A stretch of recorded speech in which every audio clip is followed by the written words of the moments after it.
महाराष्ट्र का नागपुर जल उठा। देखते ही देखते महाल इलाके से शुरू हुई हिंसा बेकाबू हो गई। अब महाल के आसपास के 10 इलाकों में कर्फ्यू जारी है। सीएम फडणवीस ने लोगों से शांति की अपील की और इस बीच दंगाइयों को लेकर हैरान कर देने वाला खुलासा हुआ।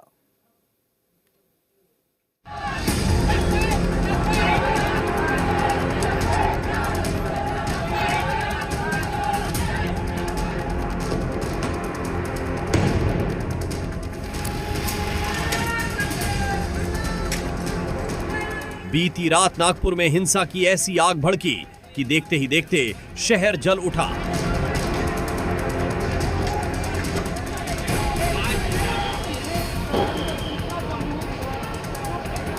धारदार हथियारों के साथ दंगाई सड़क पर उतर गए और सड़क किनारे लगी कार में आग लगा दी। हिंसा कर रहे लोगों के मन में ऐसी नफरत भरी थी कि निशाना चुन चुनकर लोगों को बनाना शुरू कर दिया।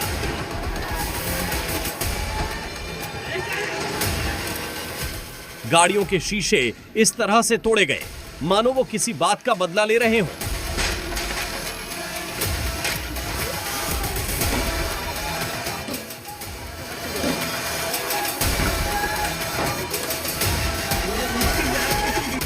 खास बात यह है कि हिंसा के दौरान गाड़ियों की पहचान की गई कि आखिर इनका मालिक कौन है। धर्म के आधार पर स्वास्तिक और मूर्ति वाली गाड़ियों पर हमला बोला गया। बाइक पर एक के बाद एक कर कई वार किए गए, जैसे हिंसा करने वाले सब कुछ तबाह कर देना चाहते हो। नागपुर शहर का एक बड़ा इलाका पूरी रात सो नहीं पाया।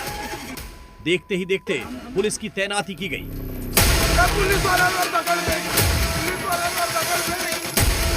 शुरुआती घंटों में हालात इतने बिगड़ गए थे कि पुलिस को भी पीछे हटना पड़ गया।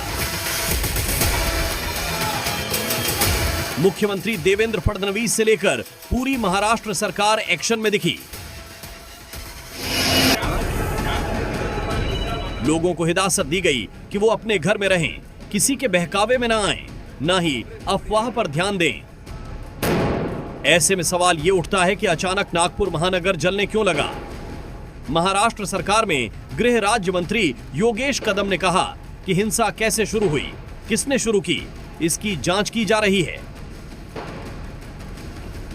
दोपहर के दरमियान ये जो पूरा इशू था वो ख़त्म हो चुका था। पुलिस स्टेशन में जो भी कंप्लेंट से वो ले चुके थे, एफआईआर भी लॉन्च हो चुके थे, लेकिन फिर भी 5-6 घंटे के गैप के बाद में कुछ ग्रुप एक बाहर निकला और उन्होंने ये जो वैंडलाइजिंग जो किया है, ये बिल्कुल जो कायदा हाथ में लिया है उनको सबके ऊपर कड़क कार्रवाई की जाएगी।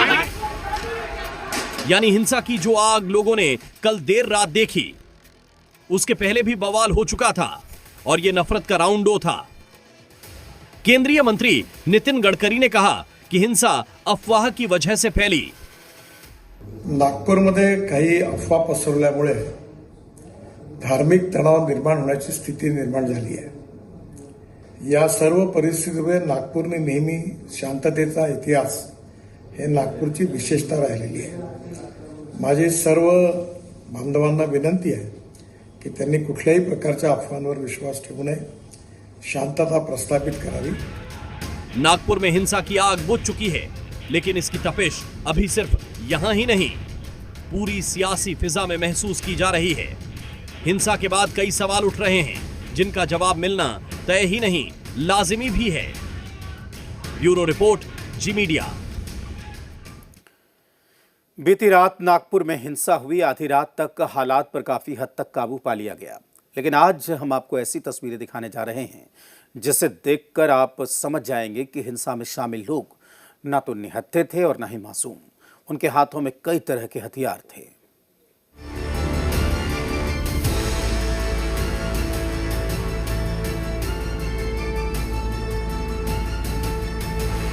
नागपुर हिंसा के बाद अब इस बात के सबूत सामने आ रहे हैं कि यहां पर कितनी सुनियोजित थी। हिंसा के वीडियो इस बात की गवाही दे रहे हैं कि हिंसा को बड़ी तैयारी के साथ प्लान किया गया था। भीड़ नारे लगाते हुए आगे बढ़ रही थी, अल्लाहू अकबर के नारे लगाए जा रहे थे।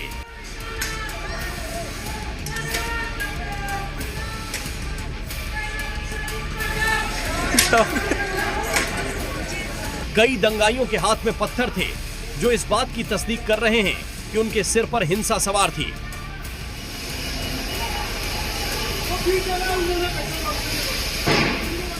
दंगाई तेजी से हिंदुओं की तरफ दौड़ रहे थे। भागते हुए लोगों पर पत्थर बरसाए जा रहे थे। इतना ही नहीं, गली में खड़े होकर हिंदुओं के घरों तक पर लगातार पत्थरबाजी हो रही थी। बहुत लोग थे, 150-200 लोग थे करने के लिए, यानी अपने को कुछ समझने का मौका ही नहीं दिया उन्हें। जहाँ जिसने ऊपर से कोई पत्थर मारा तो समझ लो उनका घर पहले टारगेट बनाए थे।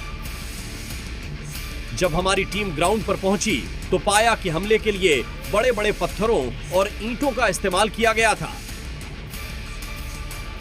पत्थर आप देख रहे हैं, ऐसे बड़े बड़े पत्थरों का जब इस्तेमाल किया गया, अगर ये किसी के सर पे लग जाए, किसी के शरीर पे लग जाए तो भारी नुकसान हो सकता है। और उसी की वजह से लोग घरों के अंदर थे, लेकिन फिर भी यहाँ जालियों से अंदर पत्थर फेंका गया। फर्स्ट फ्लोर पे भी आप बता रही थी कि ऊपर भी पत्थर गया है। ऊपर भी पत्थर गया, खिड़की के कांच फूटे, ये गट्टू भी मार गए थे हमको। ये जो बड़ा पत्थर है, ये इसकी बात कर रही हैं आप? ये तकरीबन 3 से 4 किलो के आसपास का पत्थर है और ये उपद्रवियों ने इस्तेमाल किया इस घर पर हमला करने के लिए। इस तरह के पत्थरों का इस्तेमाल किया गया। ये क्या आपको लगता है यहीं के पत्थर है या लेके आए होंगे वो लोग? लेके आए पत्थर। दंगाइयों के हाथ में जो हथियार थे वो ये दिखाने के लिए काफी थे कि नफरत की ये आग किस कदर उनके अंदर जल रही थी। न सिर्फ पत्थर से हमले किए गए, बल्कि दंगाइयों के हाथ में रॉड से लेकर डंडे तक थे। नागपुर हिंसा के एक और वीडियो में एक दंगाई तलवार लिए दिखा। घटना के चश्मदीदों ने भी बताया कि कैसे तलवारों से उनके घरों पर हमला किया गया। उनके हाथ में तलवारें भी थी सर, ये देखिए तलवार से तोड़ा है। तलवारें थे, पत्थर तलवार से तोड़ा है और ईंटें पत्थर और खिड़की के कांच भी टूटी ऊपर की। इतना ही नहीं, एक दंगेबाज के हाथ में तो चाकू भी दिखा। वो मरकाट पर उतारू था। हालात इतने बुरे हो गए थे कि एक बात तो पुलिस को भी पीछे हटना पड़ गया। नागपुर ग्रामीण पुलिस को बुलाना पड़ा। हालात काबू में आए। अब यही पत्थर से लेकर तलवार और चाकू दंगेबाजों को जेल भिजवाने के काम आएगी। ब्यूरो रिपोर्ट, जी मीडिया।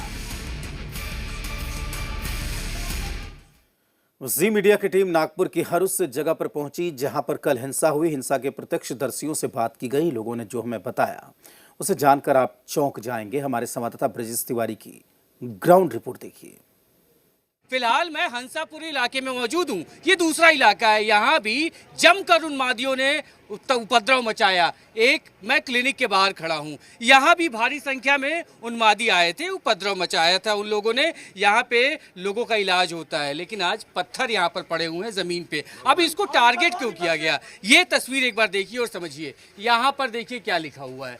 यहाँ पे शुभ, यहाँ पे स्वास्तिक और यहाँ पे लाभ, यानी शुभ, स्वास्तिक और लाभ। बाहर से देखकर साफ प्रतीत होता है कि ये किसकी ये क्लिनिक है, किसकी ये दुकान है और यहाँ पे टारगेट करना था। इसीलिए पहले इन निशानों को देखा गया और उसके बाद ये दरवाजा बंद था, दरवाजे को तोड़ दिया गया। ये दरवाजा देखिए, ये दरवाजा था, दरवाजा यहाँ पे तोड़ दिया गया और उसके बाद पथराव किया गया। ये बड़े बड़े पत्थर यहाँ भी है, यानी पहले टारगेटेड था पूरा ये मामला कि हमें कहाँ पे जाना है, कहाँ पे अटैक करना है, कहाँ पे इन पत्थरों का इस्तेमाल करना है। तो उसके लिए पहचान पहले ये ऊपर के जो शब्द लिखे हुए हैं, शुभ, स्वास्तिक और लाभ, और उसके बाद अंदर और क्या कुछ हुआ, लोगों ने जो अपनी आंखों से देखा, जो सोचा है, समझा, वो भी आपको दिखाते हैं। और अंदर भी घुसे थे। कितने लोग थे, क्या हुआ था, कैसे टारगेट किया गया? बहुत लोग थे, 150-200 लोग थे करने के लिए, यानी अपने को कुछ समझने का मौका ही नहीं दिया उन्हें। जहाँ जिसने ऊपर से कोई पत्थर मारा तो समझ लो उनका घर पहले टारगेट बना देते थे वो, बस। आप लोग क्लिनिक के अंदर ही थे उस वक्त? नहीं, हम बाहर थे। आप बाहर थे? क्लिनिक के अंदर थे। ऊपर से बच्चे लोग ने सबने चिल्लाए, भैया ऐसा मत करो, ऐसा मत जलाओ, ऐसा मत करो। तो भी उनने अंदर घुस के पूरा तोड़फोड़ की है। बस उसको एक टारगेट था कि जहाँ अपना लगा है भगवान का मंदिर है ये, तो उसको पहले टारगेट किया हम लोगों ने। सब कुछ वो आपस में बातचीत कर रहे थे, जो हमला करने वाले नारे लगा रहे थे, कुछ कह रहे थे वो लोग?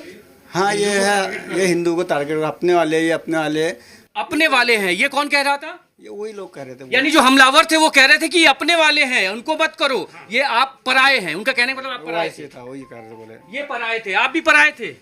हाँ, आपको भी पराया मान लिया और हमला कर दिया आपके ऊपर। क्या हुआ था उस वक्त, जरा कुछ और बताइए, कैसे आप लोग बचे वहाँ ऊपर से घर से चिल्ला भी कर रहे थे, तो उन्होंने बोले ये अंदर हो जा नहीं तो घर जला देंगे करके, गाड़ी को, कार को फोड़ डाले पूरे। मालूम था उनको कि ये हिंदू एरिया करके यहाँ पर तोड़फोड़ करो और माहौल खराब करो। प्रशासन से क्या मांग करते हैं अब? योगी मॉडल चाहिए आपको? बिल्कुल, जितना नुकसान भरपाई हुआ सबका घर तोड़ के पैसा वसूल करो। आपको भी योगी मॉडल चाहिए? बिल्कुल चाहिए, इनका लेना देना नहीं, गरीब लोग। योगी मॉडल का मतलब क्या हुआ, एक बार समझा दीजिए। आप लोग क्या प्रधानमंत्री हमको योगी चाहिए पूरे इंडिया में भी। इस वक्त मॉडल का मतलब क्या? योगी मॉडल का मतलब ये हुआ भाई साहब कि यदि वो एक मार रहा तो अपन उसका घर ध्वस्त कर दो, अपन 4 मारो। यानी जिन्होंने पत्थर मारे उनके घर टूटने चाहिए। बिल्कुल टूटना चाहिए और उनसे हर्जाना वसूल करना चाहिए, गाड़ियों का नुकसान हुआ।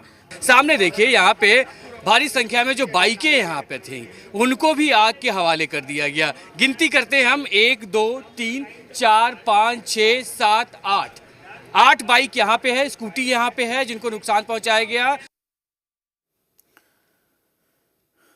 महाराष्ट्र के नागपुर में हुई हिंसा के बाद सीएम देवेंद्र फडणवीस ने यह साफ कर दिया कि शहर को हिंसा की आग में जलाने वाले लोगों को बख्शा नहीं जाएगा। उन्हें ऐसा सबक सिखाया जाएगा कि फ्यूचर में ये लोग कभी हिंसा के बारे में सोचेंगे भी नहीं।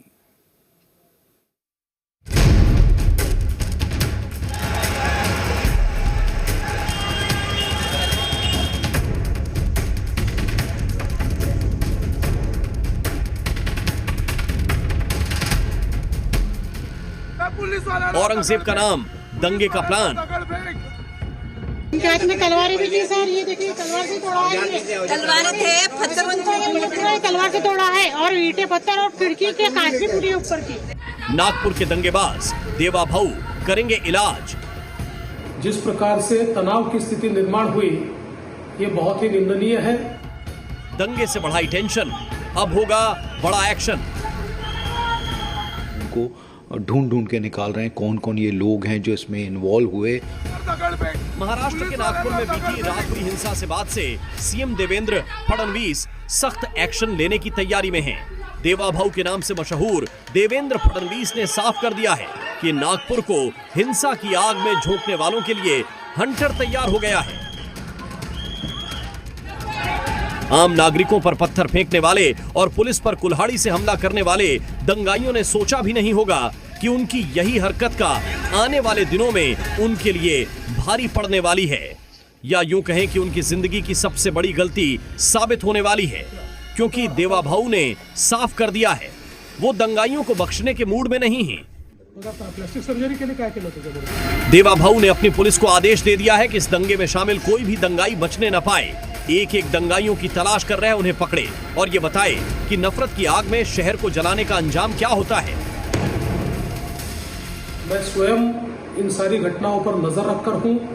मैंने पुलिस कमिश्नर को ये कहा है कि कानून व्यवस्था बनाने के लिए जो भी कड़े से कड़े कदम उठाने की आवश्यकता हो वो उठाए जाए।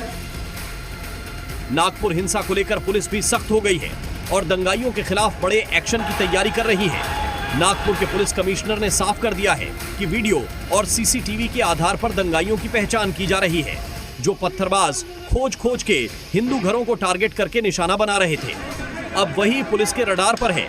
पुलिस नकाबपोश लोगों की पहचान के लिए भी एक खास प्लान बना रही है, जिसकी मदद से नकाबपोश दंगाई बेनकाब हो जाएंगे और नफरत की आग में जल रहे ये दंगाई जेल की हवा खाएंगे। आपको कोई इस तरह के उपद्रवी दिखते हैं तो उसके बारे में हमें ज़रूर बताएं, हम उनके ऊपर कार्रवाई कर रहे हैं। इनफैक्ट हम उनको ढूंढ के निकाल रहे हैं कौन कौन ये लोग हैं जो इसमें इन्वॉल्व हुए और जो पीसफुल सिचुएशन थी उसको ख़राब करने का जिन्होंने प्रयत्न। हालांकि रात में पुलिस का एक्शन देखने को मिल गया था। तस्वीरें नागपुर के हंसापुरी की हैं। यहां पर दंगाइयों ने बिना सोचे समझे हिंदू परिवार के गाड़ियों में तोड़फोड़ करी और आग लगाई, और दंगाइयों से बचने के लिए लोग बेबसी भरी नजर से अपनी जलती गाड़ियों को देखते रहे हैं। लेकिन एक्शन के बाद जब पुलिस का रिएक्शन हुआ तो दंगाई पैर पकड़कर माफी मांगते नजर आए। इन तस्वीरों को देखकर आप अंदाजा लगा सकते हैं कि पुलिस ने इन दंगाइयों की कैसे खातिरदारी की है।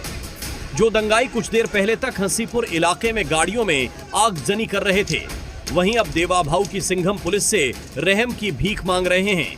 हिंसा को लेकर महाराष्ट्र के डिप्टी सीएम का बयान सामने आया है।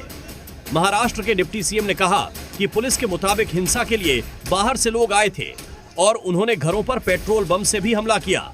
इसके साथ ही डिप्टी सीएम ने कहा कि देश का सच्चा मुसलमान कभी भी औरंगजेब का समर्थक नहीं हो सकता है। औरंगजेब देश का दुश्मन था, आक्रमणकारी, जुल्मी था। औरंगजेब क्रूर था और जो उसका समर्थन करे उसको बख्शा नहीं जाएगा।